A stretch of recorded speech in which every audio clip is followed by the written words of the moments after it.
Today's class A2 level. आप लोगों ने जो A1 में सेंटेंसेस बनाए हैं उनके सेंटेंस स्ट्रक्चर एक बेसिक लेवल के सेंटेंस स्ट्रक्चर थे। उनमें ज्यादातर जो सेंटेंसेस आप बनाते हो उनके अंदर कोई कनेक्टर्स नहीं होते, जैसे इंग्लिश में because, so that, although, nevertheless, है ना, और इफ। ऐसे सेंटेंसेस आप लोग अभी नहीं बना पाते हो। तो आज की जो क्लास है वो हमारी बहुत ही इंपॉर्टेंट क्लास रहेगी, जिसके अंदर आप सेंटेंस स्ट्रक्चर सीखोगे इन डिफरेंट वे, कि कैसे हम जर्मन के अंदर कनेक्टर्स जो होते हैं, इनको सबऑर्डिनेट कंजंक्शन भी कह सकते हैं अपन, वो कैसे यूज कर सकते हो और कैसे सेंटेंसेस को लेंदी कर सकते हो और कैसे सेंटेंसेस को डिटेल में एक्सप्लेन कर सकते हो। तो वो सारी चीजें आज हम देखेंगे। बेसिकली देखो, आप लोगों ने जो A1 में सेंटेंसेस देखे हैं, पहले तो मैं उनको रिकॉल करवाता हूँ आपको। सबसे पहले आप लोगों ने मैन वर्ब से सेंटेंसेस बनाना सीखा था। जैसे यहाँ पे मैन वर्ब क्या है, लेजन। लेजन यहाँ पे मैन वर्ब है, तो इश लेजे ein book, I am reading a book, I read a book. ये एक नॉर्मल सेंटेंस हो गया। फिर उसके बाद में आपने सीखा हेल्पिंग वर्ब जाइन। तो इश बिन क्रांक का मतलब क्या हो गया, आई एम इल, तो ये भी एक हेल्पिंग वर्ब है। उसके बाद में आपने हेल्पिंग वर्ब, ये तो जाइन हो गई, यानी कि प्रेजेंट के अंदर। और इसी का अगर पास्ट देखोगे तो वारन हो गया, यानी कि वॉज वर्ब। तो इश वार क्रांक, आई वॉज इल। उसके बाद में आपने सीखा हेल्पिंग वर्ब हाबन। और हाबन का मतलब क्या होता है, हैज, हैव। तो ये हाबन का कॉन्जुगेशन हो गया कि इश habe einen Hund। फिर उसके बाद में आपने हाबन का पास्ट देखा, हार्टन। हार्टन आपको किस सेंस में यूज होता है, जब आप प्रेजेंट में कोई पोजीशंस की बात करते हो तो हाबन का यूज होता है, और जब पास्ट में किसी पोजीशन की बात करते हो तो आप हार्टन का यूज करते हो। तो इश habe einen Hund, इश hatte einen Hund, कि आई हैव ए डॉग, यानी कि एट द मोमेंट की बात हो रही है, प्रेजेंट की बात हो रही है, आई हैव ए डॉग, अभी है। और इश hatte einen Hund, यानी कि पास्ट में एक डॉग था। फिर उसके बाद में आपने ट्रेन बारे वेरबन सीखा। ट्रेन बारे वेरबन का मतलब होता है सेपरेबल वर्ब्स। सेपरेबल वर्ब्स जैसे कि किसी भी वर्ब के स्टार्टिंग में कुछ प्रीफिक्स ऐड होके आते हैं, और उसके अकॉर्डिंगली उसका मीनिंग चेंज हो जाता है। जैसे कौन कौन से प्रीफिक्स है हमारे पास, अब, अन, आउ, सु, मेट, हेयर, जुरुक, और, आइन, ये सारे प्रीफिक्सेस हैं। अगर ये किसी वर्ब के साथ आएंगे तो उनको आपको सेपरेट करके eight the end of sentence लेके जाना होता है। में आप लोगों ने सीखा ट्रेन बारे वेरबन, sorry, modal verbs. Modal verbs में आप क्या करते थे कि मॉडल वर्ब को कॉन्जुगेट करना है, और main verb will be at the end of sentence, और वो भी कैसे, विदाउट कॉन्जुगेशन। विदाउट कॉन्जुगेशन का मतलब है कि वो जो मेन वर्ब है वो en एंडिंग के साथ में आएगी। ठीक है, तो मॉडल वर्ब का conjugation and main verb eight the end of sentence, तो ये हो गया मॉडल वर्ब का। फिर उसके बाद में आपने सीखा परफेक्ट टेंस। परफेक्ट टेंस के अंदर दो कंडीशंस है, या तो एक जाइन की कॉन्जुगेशन, या फिर हाबन का कॉन्जुगेशन। या तो जाइन का कॉन्जुगेशन या हाबन का कॉन्जुगेशन, और पार्टिसिप वाई जो है वो रहेगा eight the end of sentence. जाइन का कॉन्जुगेशन आप कब करते हो, जब वर्ब में मूवमेंट हो, और हाबन का कॉन्जुगेशन जब वर्ब में मूवमेंट नहीं हो। और पार्टिसिप स्वाई फॉर्म तो जैसे आप लोगों ने इंग्लिश में टेक, टुक, टेकन, स्पीक, स्पोक, स्पोकन, और प्ले, प्लेड, प्लेड, ये सब लर्न कर रखी है, वैसे ही आपको जर्मन में भी लर्न करनी पड़ती है। जैसे गेहन की गेगांगन, लेजन की गेलेजन, स्पिलन की गेस्पेल। तो ऐसे आप लोगों को यहाँ पे भी लर्न करनी होती है। बट यहाँ पे कॉन्जुगेशन किसका हो रहा है, साइन का, और यहाँ पे पार्टिसिप्स वाई आखिरी में है। यहाँ जाइन का कॉन्जुगेशन क्यों हुआ, बिकॉज गेहन वर्ब है, इसका मतलब टू गो है, और गो के साथ में मूवमेंट है, तो इस वजह से जाइन हुआ। तो एयर इज निस नाक house gegangen, he didn't go to the house। अगर नेक्स्ट की बात करें तो ich habe das Buch nicht gelesen, I haven't read this book। तो यहाँ पे haben का कॉन्जुगेशन क्यों आया, क्योंकि वर्ब में मूवमेंट नहीं है। तो जब वर्ब में मूवमेंट नहीं होता है तो हम haben का कॉन्जुगेशन करते हैं, और पार्टिसिप स्वाई form of the verb will be at the end of sentence. बस ये सारे सेंटेंस स्ट्रक्चर आपने A1 में देखे हैं, ये पूरा A1 है आपके सामने। अब जब वो स्टेप बाय स्टेप सीखते हैं तो वो बहुत सारे झमेलों के साथ में आता है, बट अभी आपको मैंने एक 5 मिनट्स के अंदर सारा बता दिया है, कैसे-कैसे सेंटेंस स्ट्रक्चर होते हैं और क्या है। अगर आपको इन्हीं सेंटेंसेस को येस एंड नो क्वेश्चन में कन्वर्ट करना है, तो आपको भी पता है कि जो वर्ब्स है वो सारी फर्स्ट पोजीशन पे आ जाएगी, तो automatically yes and no question बन जाएंगे। जैसे लेज़न Sie ein Buch? तो या Ich lese ein Buch. Bist du krank? तो या Ich bin krank. Warst du krank? तो ich war krank. तो ये yes and no क्वेश्चन बन जाते हैं। अगर W क्वेश्चंस आएंगे, तो W क्वेश्चन वर्ड सबसे स्टार्टिंग में लग जाएंगे, फिर वर्ब हो जाएगी और रिमेनिंग सब्जेक्ट हो जाएगा और रिमेनिंग थिंग्स हो जाएगी। तो बस ये कुछ आपका A1 का एक पूरा सेंटेंस स्ट्रक्चर होता है। आई am not talking about the entire grammar, I am just talking about the sentence structure. तो सेंटेंस स्ट्रक्चर यही था। अब हम A2 में हैं।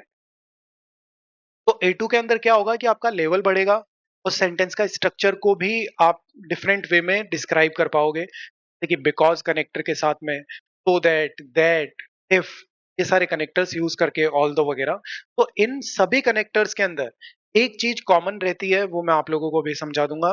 उस एक चीज को कॉमन को आपको फॉलो करना है और ध्यान रखना, ये जर्मन के अंदर आपका लास्ट सेंटेंस स्ट्रक्चर होगा। हालांकि टू वेज में डिवाइडेड हैं ये दोनों सेंटेंस स्ट्रक्चर, अभी मैं वन ही बताऊंगा और थोड़ा बहुत हो सका तो सेकंड भी बता दूंगा। तो ये पूरा सेंटेंस स्ट्रक्चर आपका ओवर हो जाएगा। उसके बाद में नए नए कनेक्टर्स अलग अलग नामों से आ सकते हैं, बट उनमें सेंटेंस स्ट्रक्चर कभी भी चेंज नहीं होगा। अब देखो, अगर इन सभी सेंटेंसेस को आप देखोगे, तो मैंने जो अंडरलाइन किए हैं ना, वो सारी कॉन्जुगेटेड वर्ब्स है। चाहे वो हेल्पिंग वर्ब हो, चाहे वो मेन वर्ब हो। इश लेज़र में लेज़र कॉन्जुगेटेड है, इश बिन में इश बिन कॉन्जुगेटेड है, इशवार में इशवार कॉन्जुगेटेड है, इश हब में इश हब है, हट में हट है, इश रूफ एडिशन तो रूफ कॉन्जुगेटेड है, इश विल में विल कॉन्जुगेटेड है, एयर इस में इस्ट कॉन्जुगेटेड है और इश हब वाले में हब कॉन्जुगेटेड है। ये जितने भी है ना फर्स्ट जो आ रहे हैं, यानी कि जो सारे के सारे सब्जेक्ट के अकॉर्डिंग चेंज होते रहते हैं। कभी इश आया तो क्या कॉन्जुगेशन होगा, कभी डू आया तो क्या कॉन्जुगेशन होगा, थर्ड पर्सन आया तो क्या कॉन्जुगेशन होगा। तो जो भी कॉन्जुगेशन चेंज होते रहते हैं, वो सारे के सारे कॉन्जुगेटेड वर्ब्स होते हैं। चाहे वो हेल्पिंग वर्ब हो, चाहे वो मेन वर्ब हो, वट एवर। ठीक है, ये आपको ध्यान रखना है। अब हम आगे बढ़ते हैं।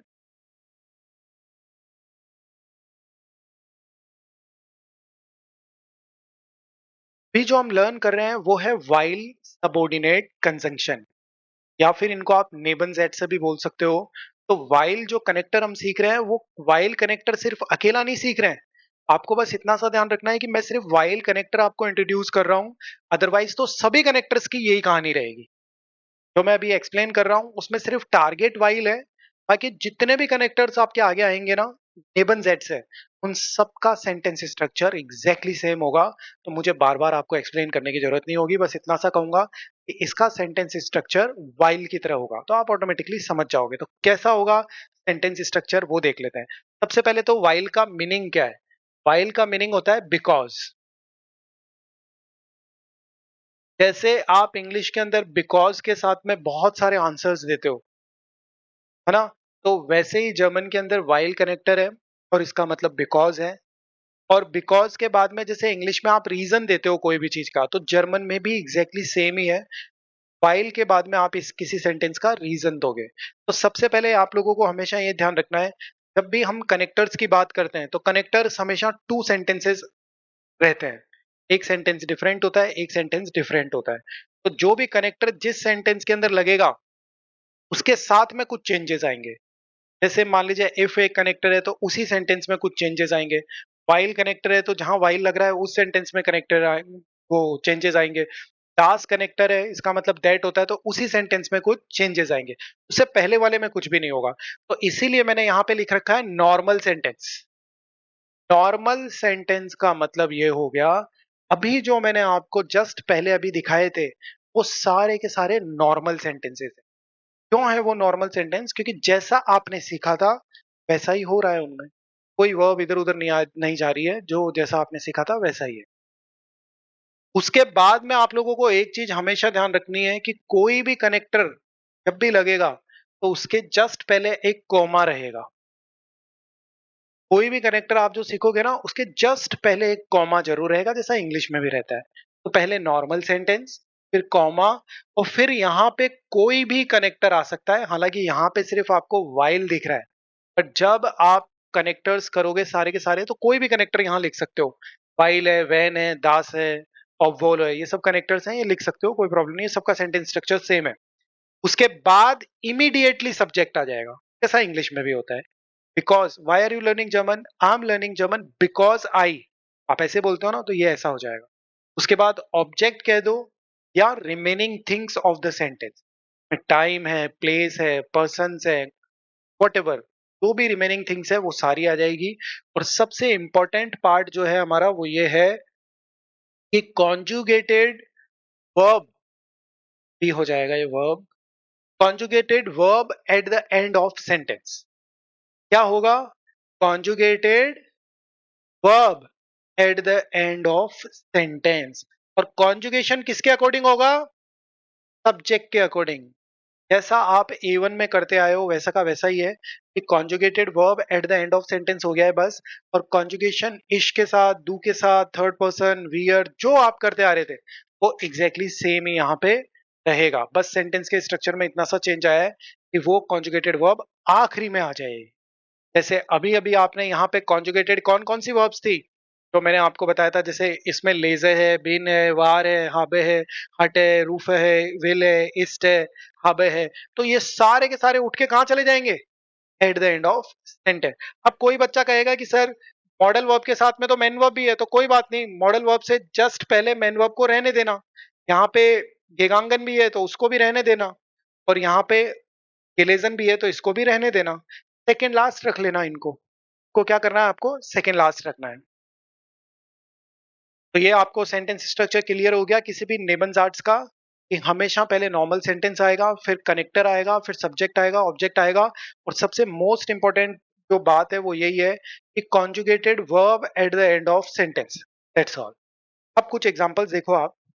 जैसे यहाँ पे लिखा है कि इश ब्लाइब zu Hause, कि I will stay at home. अब उसका रीजन क्या है कि स्टे करने का रीजन क्या है? तो इश ब्लाइब zu Hause while es regnet। तो आप देख सकते हो कि इस रेगनेट में टी क्यों लगा? बिकॉज ये कॉन्जुगेट हुई है एस के अकॉर्डिंग। अब इसमें तो कोई ज्यादा चीजें थी नहीं, इतना सा छोटा सा सेंटेंस है, तो वर्ब आखिरी में है बस, अलग ही दिख रही है। नेक्स्ट के अंदर देखो कि इश गेहनिस्ट इन स्कीनो, कि I am not going to movie, क्यों? वाइल इश अर्बाइटन और मुस। अगर इसी सेंटेंस को आप राइट वे में लिखोगे, अगर करेक्ट वैसे लिखोगे A1 की तरह, तो ये क्या हो जाएगा? इशमुस अर्बाइटन। बट अब हम इसको एडवांस लेवल में ले लिए, यानी कि कनेक्टर्स का यूज करते हुए ले रहे हैं, तो कॉन्जुगेटेड वर्ब आखिरी में जाएगी और यहाँ पे कॉन्जुगेटेड वर्ब मुस है। तो ये हो गया कि वाइल इश अर्बाइटन मुस। नेक्स्ट है इश गेह नाक हाउस, I am going to home, वाइल इश म्यूडे बिन। यहाँ हेल्पिंग वर्ब है कॉन्जुगेटेड, तो वो भी आखिरी में आ गई। नेक्स्ट के अंदर इश बिन सू स्पेट, आई एम टू लेट, वाइल इश देन सुक फेर पास्ट हब।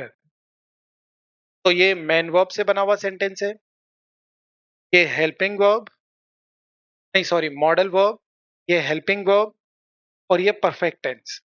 सभी में आप देख सकते हो कि कॉन्जुगेटेड वर्ब जो है वो eight the end of sentence है। सभी के अंदर conjugated verbs eight the end of sentences. बस इतना सा आपको ध्यान रखना है। जब भी आप कोई कनेक्टर का यूज करोगे तो कॉन्जुगेटेड वर्ब आखिरी में जाएगी। सिंपल। अब हम देखते हैं कुछ एक्सरसाइजेस। फर्स्ट एक्सरसाइज, आप लोगों के पास 1 मिनट का टाइम है, एक बार आप लोग पता लगाओ इनमें कैसे कैसे सेंटेंसेस क्रिएट होंगे। आप राइट भी कर सकते हो, उसके बाद में हम करते हैं। Ich trage einen Mantel. So what will come in the first one? Ich trage einen Mantel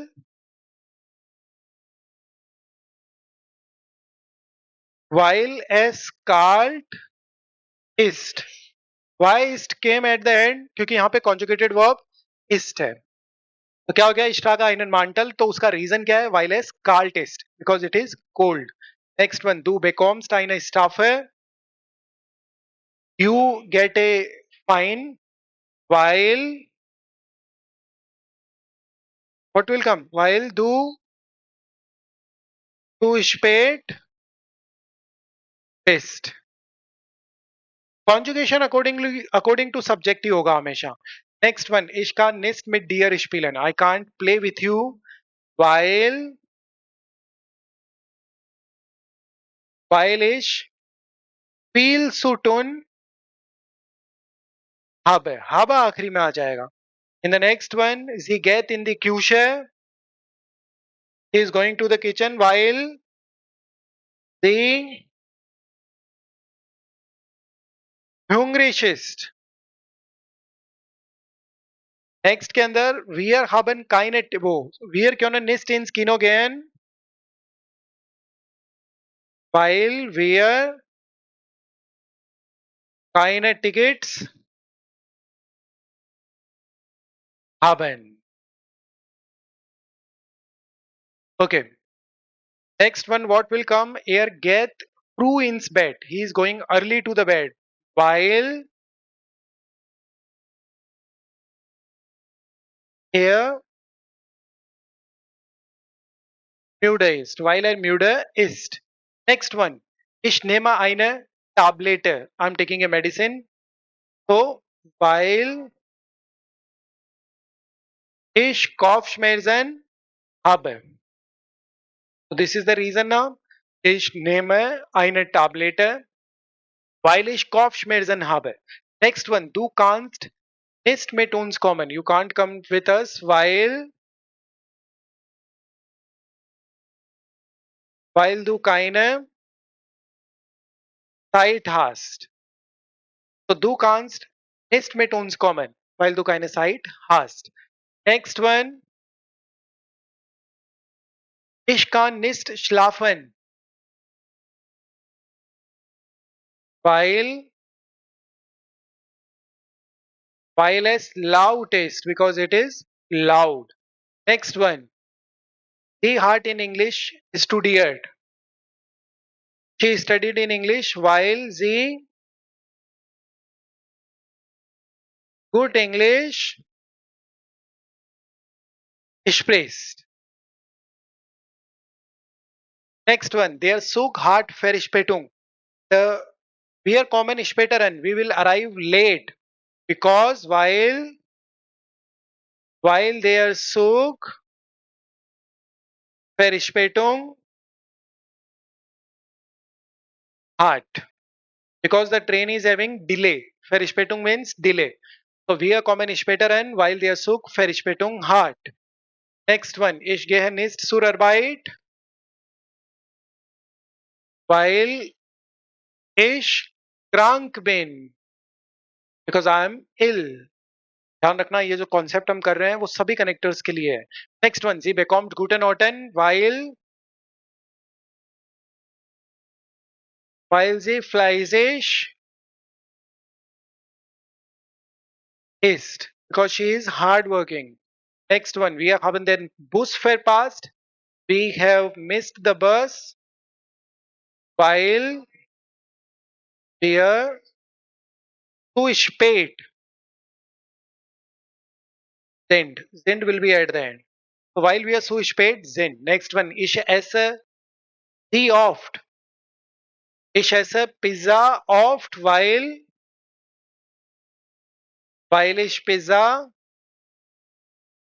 liebe. Weil ich Pizza liebe, because I love pizza. Next one. Alle mögen dich. All likes you. All like you. Weil du nett bist. Because you are nice. Next one. Er hat die Prüfung bestanden. He has passed the exam. Why he has passed the exam? While er viel gelernt hat. And you can see in this sentence, this is in the past. But conjugated verb will go at the end. So conjugated is here hat. On gelernt is participle Y of the lernen. Next one. We are machen Mittagspause. We are doing lunch. While we are hungrig then. Okay, so in this way we have to always make the sentences.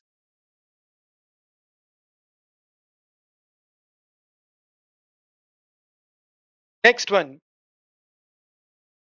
You all are having 2 minutes time and these are jumble words. Arrange them and make the sentences. No, always remember first verb. Ish there, then film, nest. So I'm not watching the movie while now reason will come. While ish keine Zeit habe. Habe will be at the end of sentence. So ich sehe den Film nicht, weil ich keine Zeit habe. Okay, next one.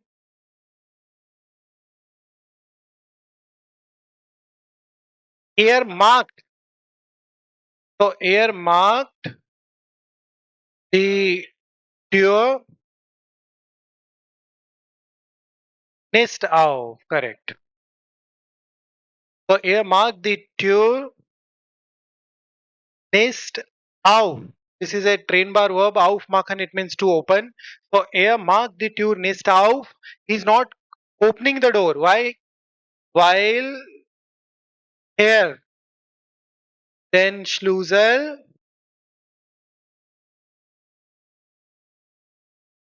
verloren hat. Because he lost the keys. Schlüssel means key and verloren is perfect of verlieren verb. It means to lose. So next one, sie nach Hause gehen, weil sie arbeiten muss. Müssen. So negative also we will add on here. Sie geht nicht nach Hause. He is not going to home while sie noch arbeiten. And what is the conjugation of muss? Correct. Because müssen comes with muss, with third person. So sie geht nicht nach Hause, weil sie noch arbeiten muss. Next one.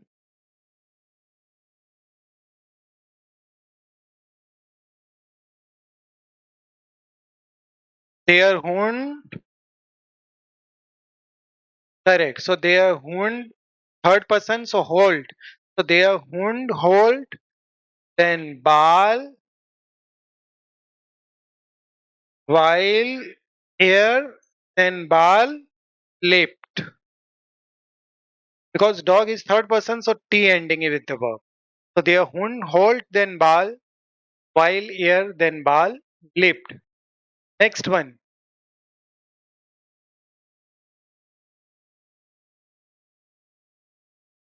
So ich laufe nicht. I can't run while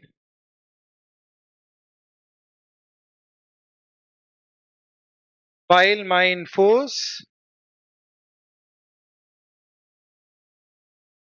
weh tut. Weh tun is a train bar verb. It means to have pain. So ich laufe nicht. मैं run नहीं कर रहा हूँ. While mein Fuß weh tut. Because my leg is paining. Okay. So you know that from all these examples, exercises, आप लोगों को ये clear हो गया होगा कि जब हम कनेक्टर से सेंटेंसेस बनाएंगे तो आपको बस एक ही चीज का ध्यान रखना है. वो क्या है कि conjugated verb will be always at the end of sentence.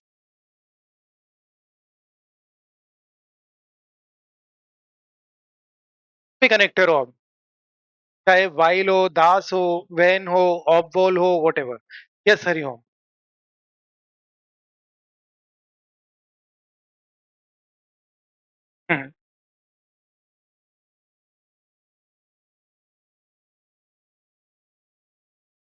No problem. If we are not having object, then also there will be no problem. Whatever the given information is there now, we will add on. Maybe it can be adjective, it can be adverb, it can be preposition, whatever. So it means we can say first normal sentence, then the connector, then subject, then object if it is there, and if it is not there, that is also okay. And after that remaining things can be also there, maybe preposition, maybe adjective, maybe adverbs, But the most important thing is conjugated verb at the end. And the second way, that I was also talking about in the starting, that there are two ways. तो ये पहले वाला वे जो है वो तो आपको clear हो गया कि पहले क्या होगा, एक नॉर्मल सेंटेंस आएगा और फिर उसके बाद में इमीडिएटली उसकी जो कनेक्टर है वो यूज होंगे और कॉन्जुगेटेड वर्ब आखिरी में चली जाएगी। अब हम फिर से रिवर्स करते हैं। अब हमें क्या करना होगा अगर हम डिफरेंट वे में बनाएं, तो देखो टू वेज में हमारे पास सेंटेंसेस बन सकते हैं कनेक्टर्स के साथ में। सेकंड वे को भी हम देख लेते हैं ताकि यहीं की यहीं ओवर हो जाए। तो पहला वे हमने देखा कि पहले normal sentence,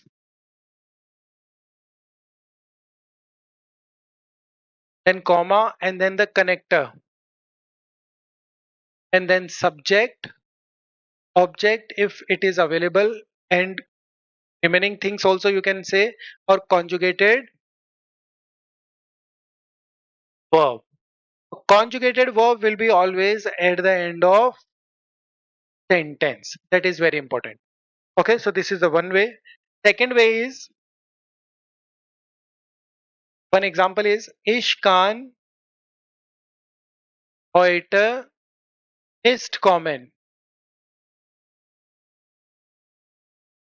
weil ich krank bin, because I am ill. तो ये conjugated हो गया यहाँ पे। दूसरा वे ऑफ सेंटेंस क्या है, यहाँ पे पहले कनेक्टर आ जाएगा।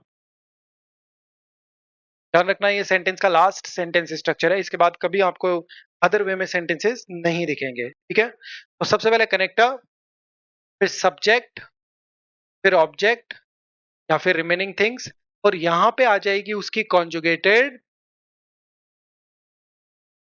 वर्ब, और उसके इमीडिएटली बाद में न्यू सेंटेंस स्टार्ट हो जाएगा और वहां पे आ जाएगी उसकी कॉन्जुगेटेड वर्ब। कहने का मतलब है कि दोनों के दोनों सेंटेंसेस की कॉन्जुगेटेड वर्ब उनके पास में ही रहेगी। फिर आ जाएगा सब्जेक्ट, फिर आ जाएगा ऑब्जेक्ट, और what ever the remaining things. तो मैं आप लोगों को बस एक बात ये बताना चाहता हूँ कि यहाँ पे कॉन्जुगेटेड वर्ब है, अगर मेन वर्ब यूज होगी तो ऐसा हो जाएगा, और अगर मॉडल वर्ब हेल्पिंग वर्ब हुई तो यहाँ पे हेल्पिंग वर्ब का कॉन्जुगेशन आ जाएगा, फिर सब्जेक्ट आ जाएगा और रिमेनिंग थिंग्स आ जाएगी बस।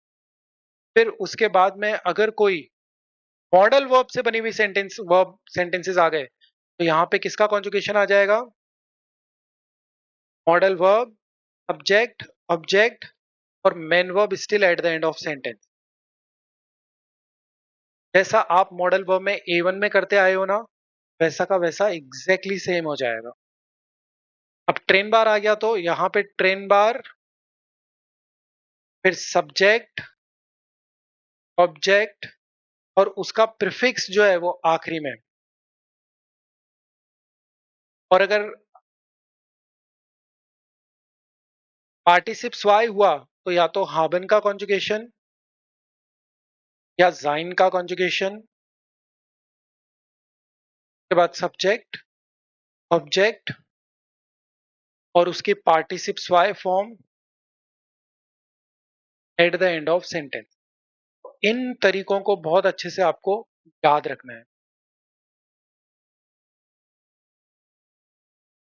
यहाँ पे बस इस दूसरे वाले सेंटेंस में अगर मेन वर्ब आ रही है तो कोई दिक्कत नहीं है, क्योंकि मेन वर्ब यहाँ कॉन्जुगेट होके रह जाएगी, आगे तो कोई चीज ही नहीं है, तो आपको सोचना समझना कुछ भी नहीं करना। यहाँ पे अगर हेल्पिंग वर्ब आ रही है तो यहाँ पे भी हेल्पिंग वर्ब कॉन्जुगेट होके रह जाएगी और आगे कोई भी चीज नहीं है। यहाँ पे अगर मॉडल वर्ब आ गई तो आपको मेन वर्ब को आखिरी में ही लेना पड़ेगा, जैसे आप A1 में करते थे। ये ध्यान रखना, जैसा आप A1 में करते थे वैसा ही सेम हो जाएगा।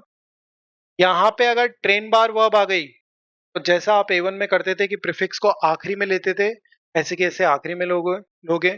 और यहाँ पे अगर पार्टिसिप स्वाय में सेंटेंस आ गया तो हाबन या जाइन का कॉन्जुगेशन करोगे, और जैसे आप A1 के अंदर पार्टिसिप स्वाय फॉर्म ऑफ द सेंटेंस वो वर्ब वो आखिरी में लेते थे, एग्जैक्टली सेम यहाँ पे भी लास्ट में ले लोगे। बस इस सेंटेंस की कॉन्जुगेटेड वर्ब इसके पास में रहेगी। ये इसकी कॉन्जुगेटेड और वो उसकी कॉन्जुगेटेड। इसमें कनेक्टर स्टार्टिंग में आ रहा है, सबसे बड़ी बात। यहाँ पे कनेक्टर स्टार्टिंग में है, फिर कॉन्जुगेटेड वर्ब है, फिर कॉमा है, फिर कॉन्जुगेटेड वर्ब्स है, और जो भी मेन वर्ब है मॉडल वर्ब के साथ तो वो लास्ट है, प्रीफिक्स है तो लास्ट है, और पार्टिसिप्स वाई है तो लास्ट है। बस ये सेंटेंस का स्ट्रक्चर आपको लास्ट दिखेगा। आप एक बार इसका स्क्रीनशॉट ले लो।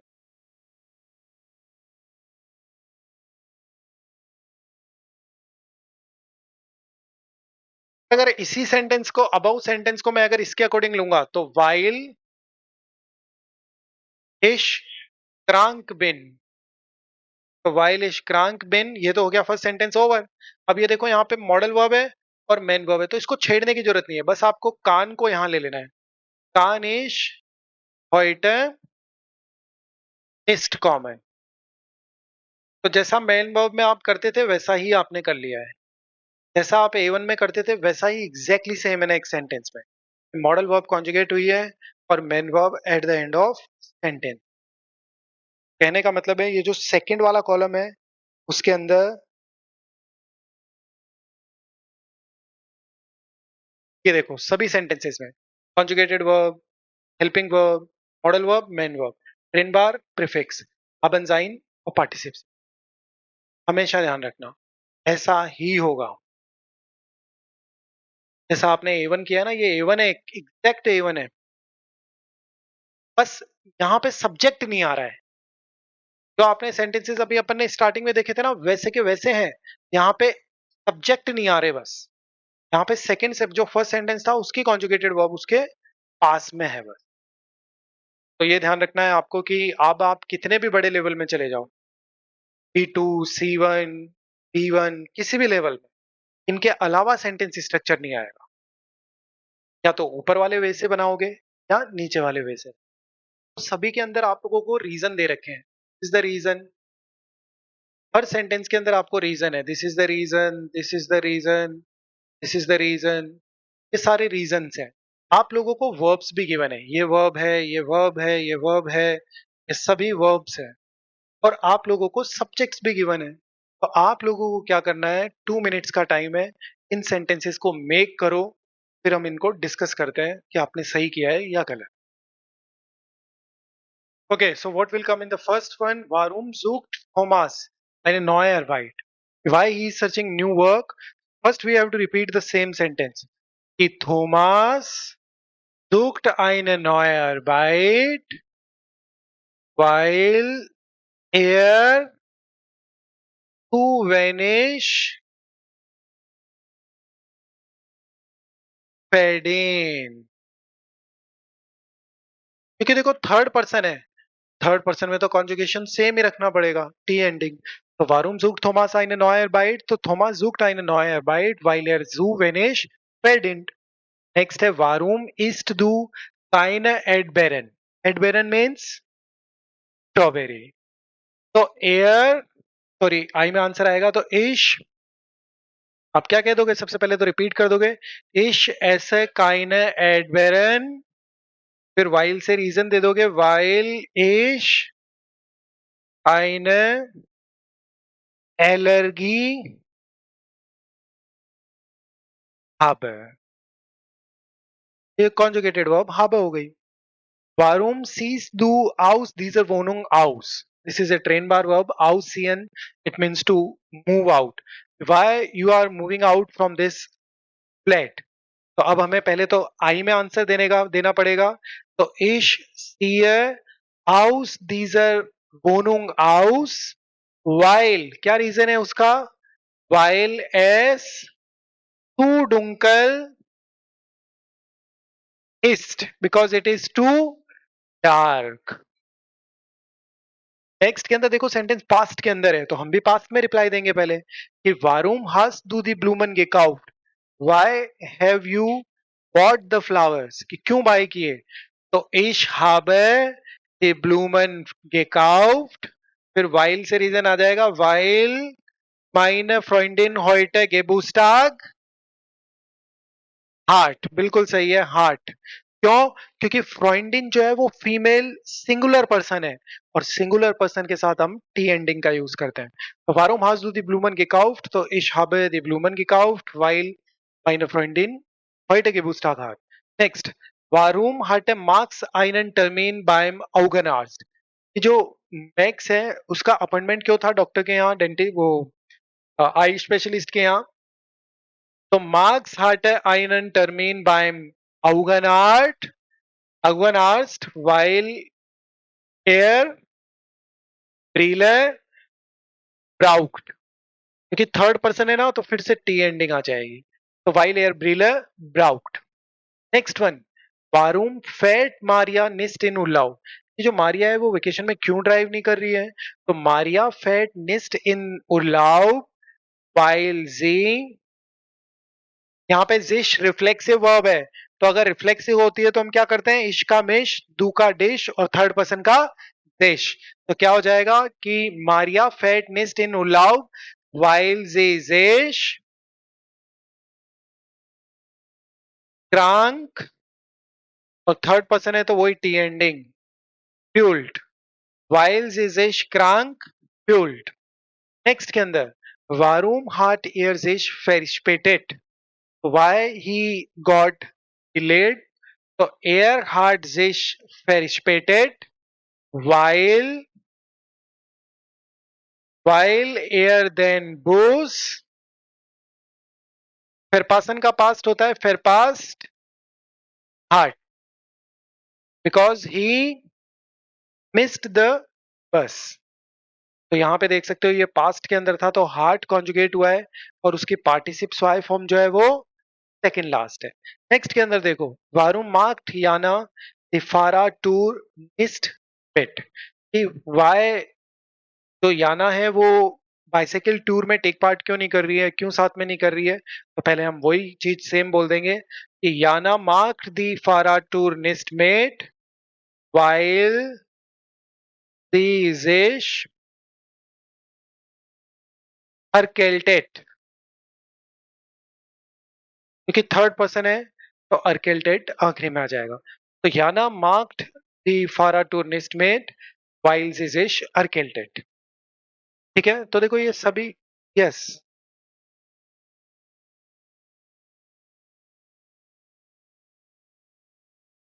हाँ, एक्चुअली इसको हमने पास्ट में लिया है क्योंकि यहाँ पे ये पूछा गया है कि वारूम हार्ट एयर्स फेरिशपेटेड व्हाई ही हैड डिलेड.